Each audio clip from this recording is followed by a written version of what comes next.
सभी छोटे बड़े श्रोताओं को सुनीता भटनागर का प्यार भरा नमस्कार। ऑडियो स्टोरीज के हमारे चैनल कहानी जगत में आप सभी का स्वागत है। हिंदी कहानियों की श्रृंखला में आइए आज सुनते हैं राजा सिंह जी द्वारा रचित कहानी अवशेष प्रणय। सवेरा हो रहा था। वह अपनी गाड़ी के डिब्बे में जा बैठा। गाड़ी की रफ्तार से होड़ लेता उसका मन भी भाग रहा था। उसे अपने शहर आना काफी अच्छा लगता है। कितनी यादें जुड़ी हैं शहर से, बचपन से लेकर जवानी तक। जब भी वह अपने घर शहर आता है, अच्छी बुरी मीठी कड़वी यादों की गिरफ्त में आ जाता है। उसे तो कोई बहाना चाहिए आने का, और आज तो ठोस कारण है अपने शहर आने का। उसके सहकर्मी की बहन की शादी उसके अपने शहर में है। इसी बहाने घर के लोगों से मुलाकात हो जाएगी और सबके हालचाल भी मिल जाएंगे। शुरू शुरू में ऐसा भी वक्त था जब वह अपने घर अपने शहर जाना नहीं चाहता था। नहीं, घर से कोई नाराजगी शिकायत नहीं थी, पर उस समय घर और शहर का छूटना एक वरदान माफिक लगा था उसे। वह उस समय अवसाद की स्थिति में था। निराशा, हताशा और मानसिक यंत्रणा के अंतर्द्वंद्व में घिरा था। उसकी कविता उससे दूर हो गई थी और कारण उसकी समझ से परे था। उन दिनों घर आना ताजा जख्मों को जानबूझकर कुरेदने जैसा लगता था। घाव टीसने और रिसने लगते थे। आत्मविश्लेषण की उस खाई में गिर जाता था जिसमें अपना ही दोष नजर आता था, और उस खाई से तभी निकल पाता जब वापस अपने काम से शहर दिल्ली पहुंच जाता। घर से वह निर्धारित लिखे समय पर मित्र के द्वारा बताए गए विवाह स्थल पर पहुंच जाता है, परंतु अभी तक अरेंजमेंट की गहमा गहमी चल रही थी। शायद मित्र के परिवार रिश्तेदार को छोड़कर और कोई नहीं आया था। वह सहकर्मी दोस्त से मिला और अपनी उपस्थिति दर्ज कराई। कपूर ने आने की खुशी व्यक्त की और अन्यों के विषय में पूछा। उसने बताया कि और लोग भी आते होंगे। वह और कपूर विवाह मंडप में तरतीब से लगी कुर्सियों पर बैठ गए थे। कुछ देर बाद और काम देखना है कहकर सहकर्मी मित्र कपूर हवा हो गया था। कुछ देर तक वह निरीक्षण के अंदाज में सारी व्यवस्था अवलोकित करता रहता है। सब कुछ राजसी ठाट बाट का प्रतीक लग रहा था। एक दिन तो विशिष्टता का एहसास करवा ही दिया जाता है। निगाह दूर एक इमारत पर टिक जाती है, सड़क के पार LIC की इमारत, और हाँ, उसी के बगल में ही तो था कविता का स्कूल, जहां उसकी पहली मुलाकात हुई थी। और प्रथम भेंट से ही उसके शांत ठहरे और नियमित पानी में हलचल का दौर प्रारंभ हो गया था। उस दिन अचानक रविकांत से मुलाकात हो गई थी। रविकांत उसके हाई स्कूल तक का सहपाठी था। हाई स्कूल के बाद उसने पढ़ाई छोड़ दी थी और अपने घर के नीचे ही उसकी मेडिकल स्टोर की दुकान थी, जिसमें वह अपने पिता के साथ बैठने लगा था। वह यदा कदा मिल जाता था और देर तक एक दूसरे के हाल पूछते रहते थे और न मिलने का उलाहना भी दिया करते थे। उस दिन भी यह सब हुआ और उसने आग्रह किया कि उसकी छोटी बहन कविता के स्कूल में वार्षिक समारोह है, उसे जाना है, वह भी साथ चले, कंपनी हो जाएगी वरना बोर हो जाएगा। और वह मान गया था साथ देने के लिए। जब वह दोनों पहुंचे, कार्यक्रम प्रारंभ हो चुका था। वार्षिक रिपोर्ट पढ़ी जा रही थी। हॉल भरा हुआ था। वह दोनों एक कोना पकड़कर खड़े होकर स्टेज पर ध्यान केंद्रित करने लगे। उसके तुरंत बाद सरस्वती वंदना का कार्यक्रम प्रारंभ हुआ, जिसे एक बहुत ही सुंदर लड़की बड़े सुंदर अंदाज में गा रही थी। ज्योति कलश झलके। वह भाव विभोर होकर सुन रहा था। उसे लगा उसके अलावा कोई भी इस वंदना को इतने अच्छे ढंग से नहीं गा सकता। उसने दोस्त से भरपूर तारीफ की। तभी उसने बताया, गाने वाली उसकी बहन कविता है। वह चमकदार सफेद साड़ी में झकाझक सफेद और दूर से अलौकिक प्रभाव छोड़ रही थी। कविता थोड़ी देर बाद आई थी। पता नहीं उसने कहां से हम लोगों को देख लिया था। अब उसने स्कर्ट ब्लाउज पहन रखा था, जूते मोजे सहित वह कॉलेज गर्ल के रूप में थी। दोस्त ने मेरा परिचय करवाया। राजकमल, मेरे पुराने दोस्त, इंजीनियरिंग कॉलेज में MTech कर रहे हैं। हम लोग 10वीं तक साथ साथ पढ़े हैं। कविता ने उसे नमस्ते किया था, किंतु परिचय और दोस्त की उपस्थिति से अनभिज्ञ सा वह अपलक उसे निहारे चला जा रहा था। उसका सौंदर्य अप्रतिभ और चुंबकीय था। वह स्पीचलेस हो गया था। उसने सहमति में सिर्फ सिर हिलाया था उसके अभिवादन के प्रत्युत्तर में। अरे, कविता तो उसकी फेवरेट हीरोइन योगिता की ट्रू कॉपी है, उसका छोटा प्रतिरूप। वह ऐसा ही बुदबुदाया था। दोनों में से शायद किसी ने भी नोटिस नहीं किया था। कविता ने सबका बैठने का इंतजाम करवाया और तीनों वार्षिक समारोह देखने लगे, किंतु उसका ध्यान कार्यक्रम में नहीं लग रहा था। वह कनखियों से कविता को ही देखने में व्यस्त था। उसका चेहरा, उसकी आंखें, उसके अंग प्रत्यंग, और वह उन पर खिंचा चला जा रहा था और खोता भी जा रहा था।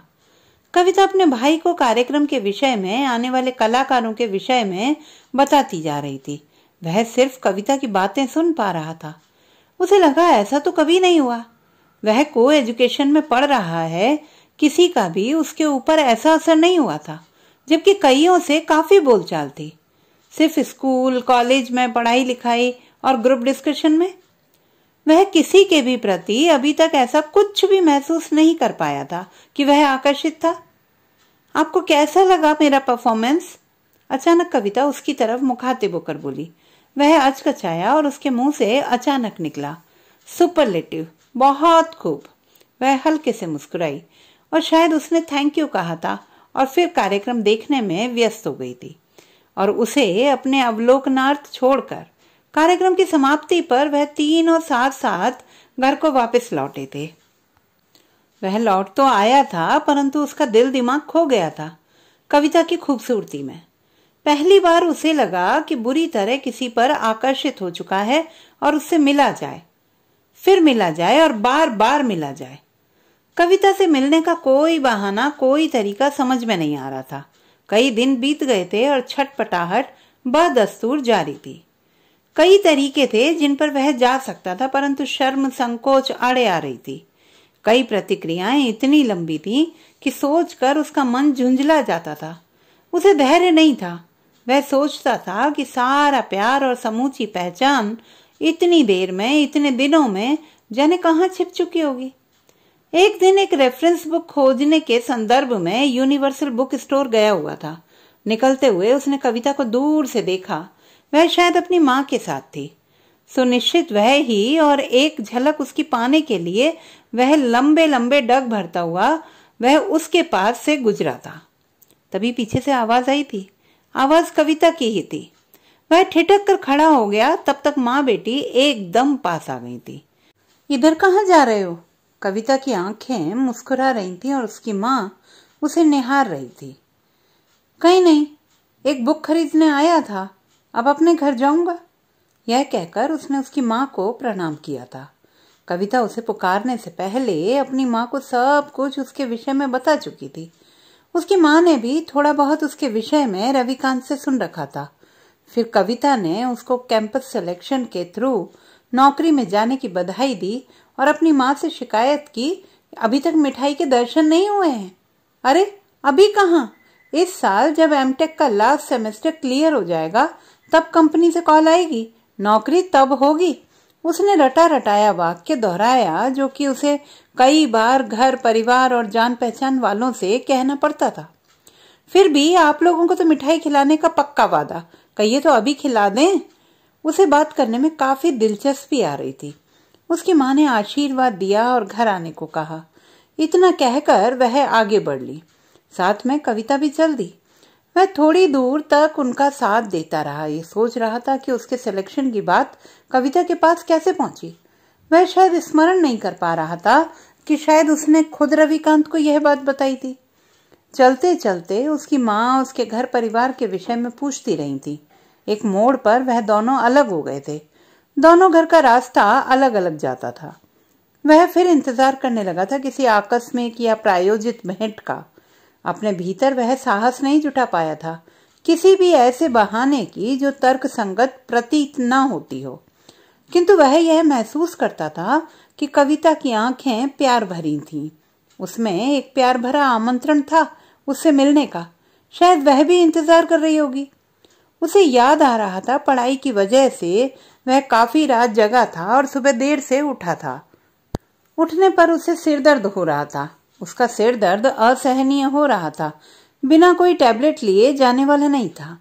अचानक उसके जहन में एक विचार बिजली की तरह कौंधा। क्यों ना रविकांत के मेडिकल स्टोर से मेडिसिन ली जाए, शायद कविता का दीदार हो जाए। उसकी कल्पना और संयोग मानो एक हो गए थे। मेडिकल स्टोर पर रविकांत अकेले बैठा था, कोई ग्राहक भी नहीं था और ऊपर बालकनी से कविता झांक रही थी। आंखें टकराई और वह बालकनी से गायब। रवि ने उसे दुकान के भीतर बुला लिया था और काफी दिनों बाद आने पर गिले शिकवे करने लगा। उसने कारण बताया आने का। रवि ने मेडिसिन निकाली और पानी के लिए ऊपर आवाज दी, मानो कोई इंतजार ही कर रहा हो।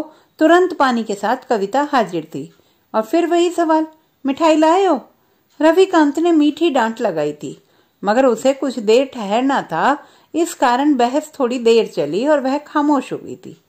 उस खामोशी में वह आश्वस्त होता था कि कविता की आंखों में प्यार के गहरे बादल थे। थोड़ी देर बाद कविता उठ गई थी और रविकांत से बेतुकी बातें कर रहा था वह, कुछ और ठहरने के उद्देश्य से। दुकान में ग्राहक आने लगे तो वह चल दिया। आगे बढ़ा ही था कि गलियारे में कविता खड़ी थी। वह कुछ ठिठका कि अंगुल भर की पर्ची उसके पास पड़ी थी और कविता नदारद।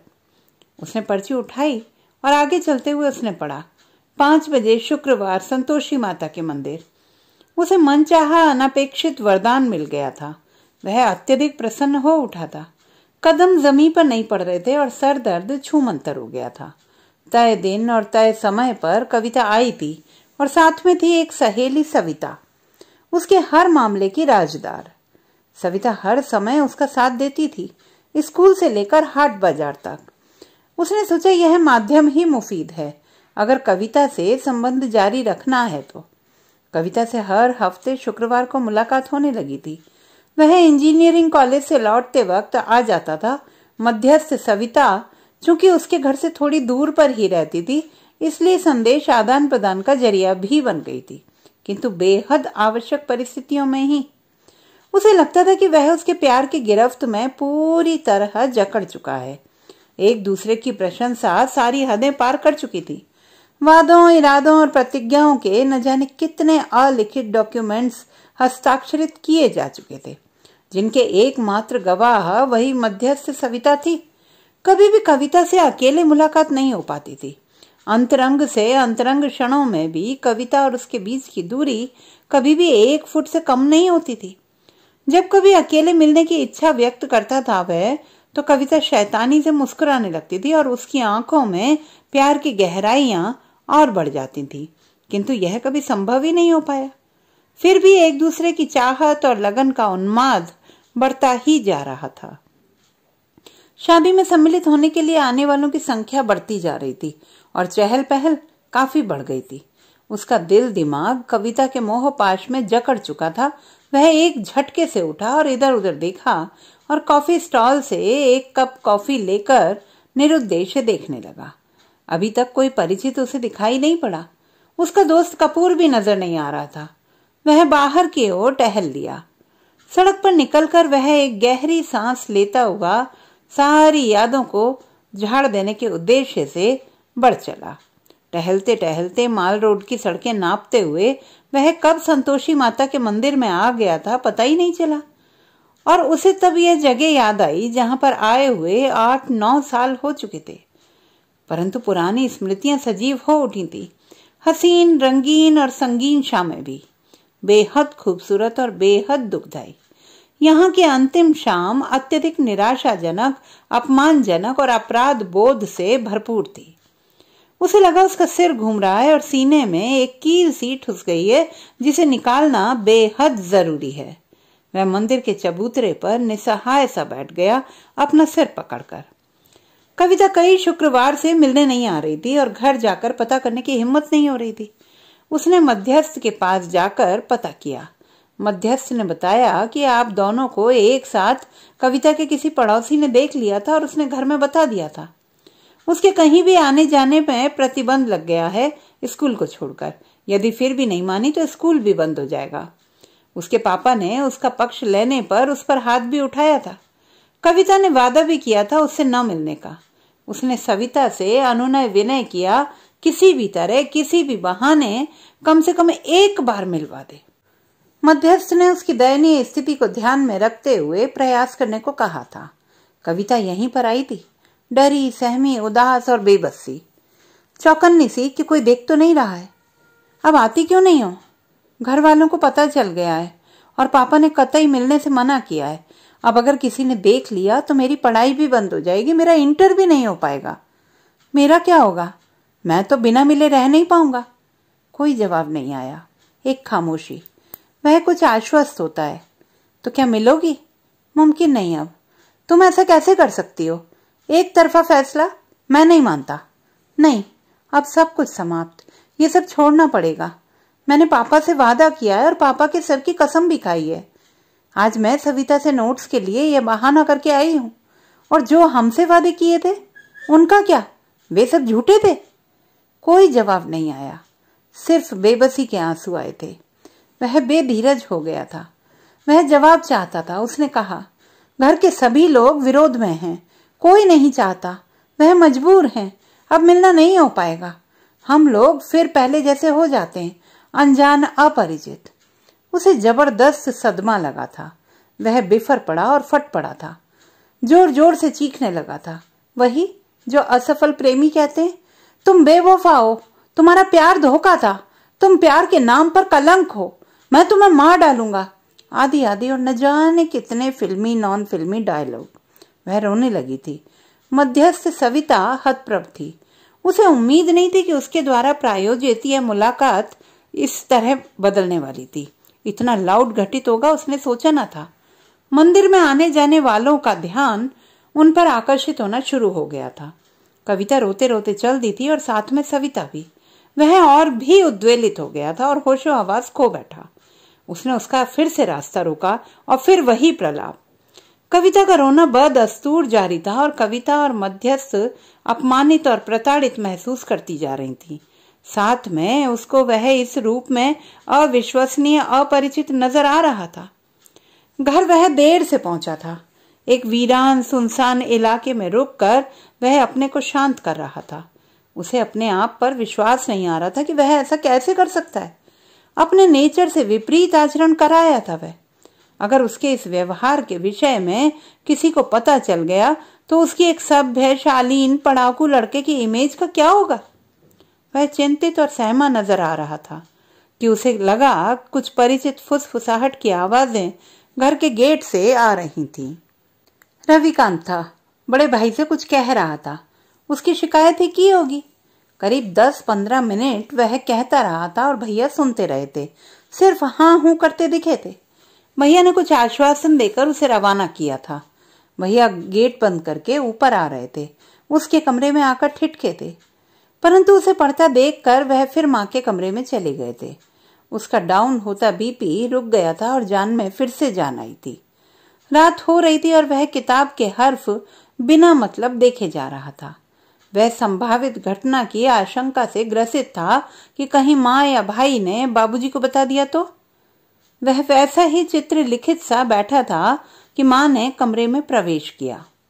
उसकी तरफ संदेहात्मक तरीके से देखा और पीछे से उसके सिर पर स्नेह से हाथ फेरा था। उसकी आंखें फिर भर आई थी। कुछ खाना वाना खाना है कि नहीं? कहाँ गए थे? माँ ने कहा। वह उत्तर देने की स्थिति में नहीं था, सिर्फ माँ की तरफ देखा भर था।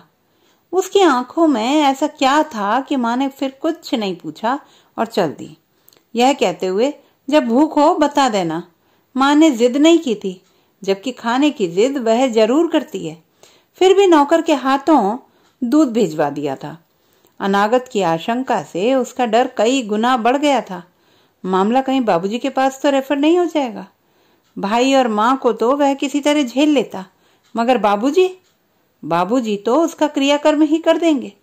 डर और भय उसके सामने नृत्य कर रहे थे।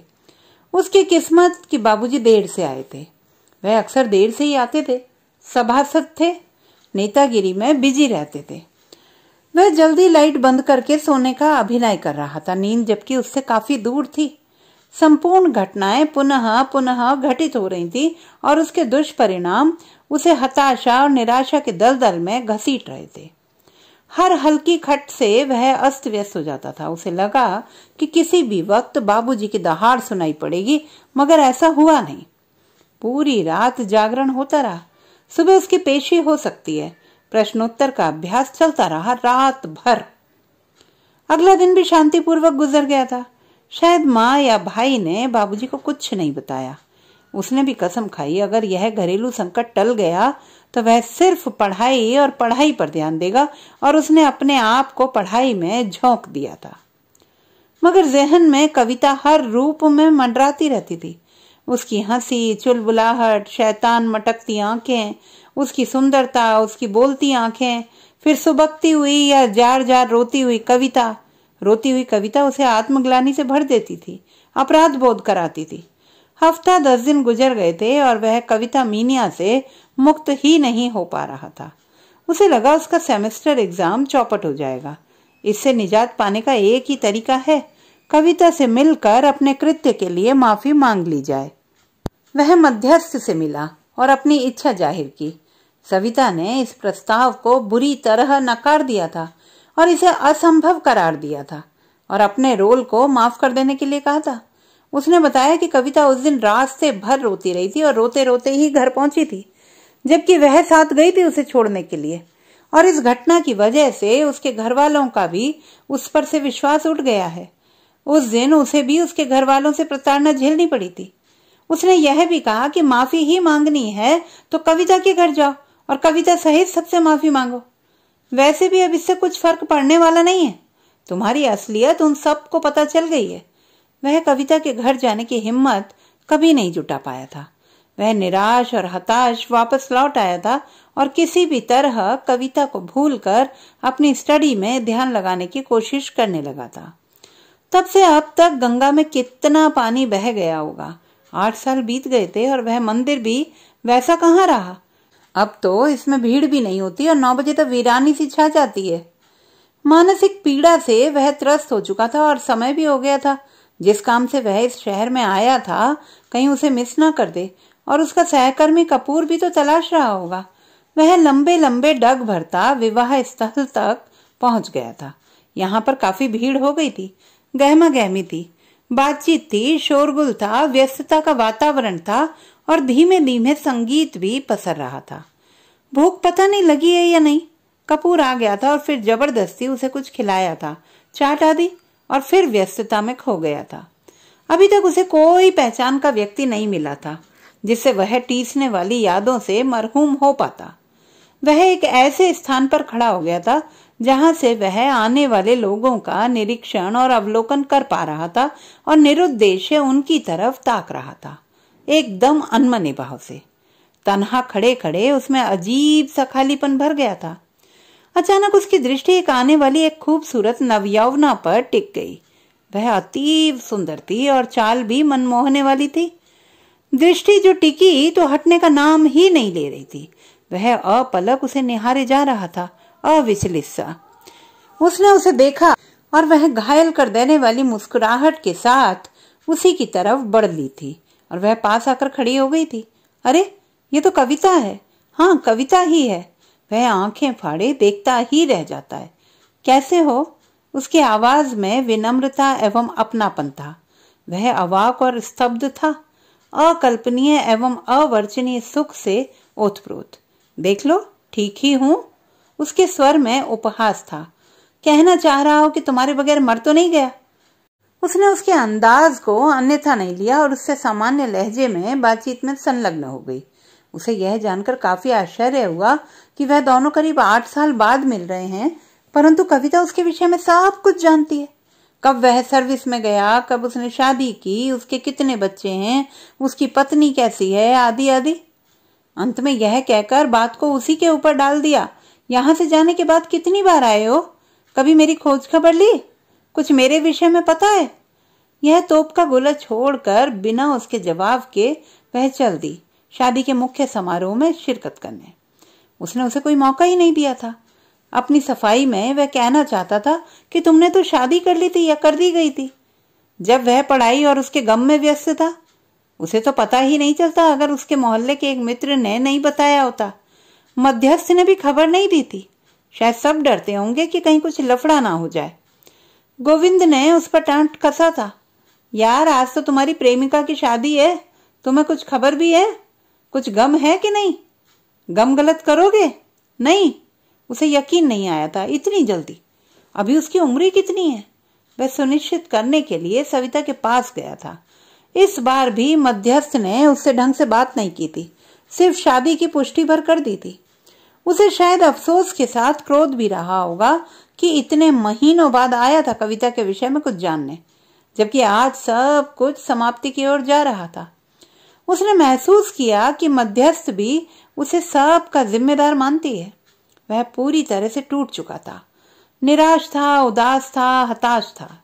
उसने गम को सेलिब्रेट करने का मन बना लिया और गोविंद की शरण में आ गया। उसने शराब का सहारा लेकर गम गलत किया और गोविंद ने उसके गम का लुत्फ उठाया था। उसने गमोपदेशक का रोल निभाया और यह अवधारणा स्थापित की कि सभी लड़कियां बेवफा होती हैं, और उसने भी सिर हिलाकर अपनी सहमति व्यक्त की। उसने गोविंद से कहा, यार देखते हैं कि उसका दुल्हा कैसा है, क्या हमसे अच्छा है? दोनों चुपके से उसके वर का अवलोकन करने उसकी शादी स्थल में पहुंच गए थे। वह सामान्य था, शायद 28 या 30 वर्षीय। वह यह जानकर संतुष्टि महसूस कर रहा था कि उसका वर उसके सामने कुछ भी नहीं है। ऐसा गोविंद ने जोर देकर कई बार कहकर उसे एहसास कराया था, और वह अपने को गर्व से भरा पा रहा था। कविता के घर वालों की बेवकूफी पर हंसा था वह।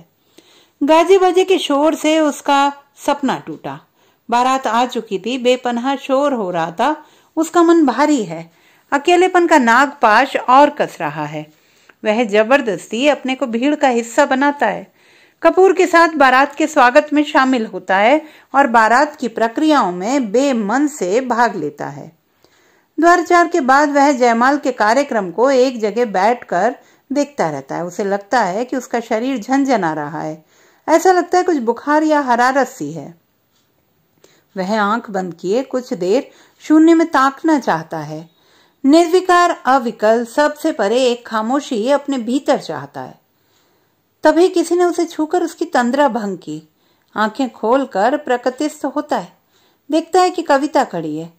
इतने साल पुराने प्रसंगों का अफसोस मना रहे हो? गया वक्त नहीं आने वाला और उनमें सुधार भी नहीं किया जा सकता। वर्तमान में पदार्पण करो मिस्टर राज। कविता ने उसको वर्तमान में लापटका था। नहीं, ऐसा कुछ नहीं। वह खिसियाई हंसी हंसा था। तो क्या अनशन करने का इरादा है? वह चहकी थी और उसने उसे हाथ पकड़कर उठाया था। वह हाथ पकड़े पकड़े ही चल दी थी, जैसे कोई बच्चे की उंगली पकड़कर चलता हो। वह झेंपता हुआ उसके साथ खाने की तरफ चल दिया था। खाते हुए वह सोचता रहा था कि जब उसका प्यार सक्रिय था, मूर्त रूप में था, तब कभी भी उसको प्यार में स्पर्श सुख नहीं मिला। आज जब उसका प्यार निष्क्रिय रूप में है, तो स्पर्श सुख का अनुभव हुआ। उसे संतोष सुख के साथ प्राप्ति सुख का एहसास उसके जहन में बढ़ता जा रहा था। तो दोस्तों, ये थी हमारी आज की कहानी। आपको कैसी लगी कमेंट बॉक्स में लिखना ना भूलें। चैनल को सब्सक्राइब करें, लाइक करें और मित्रों के साथ शेयर करें।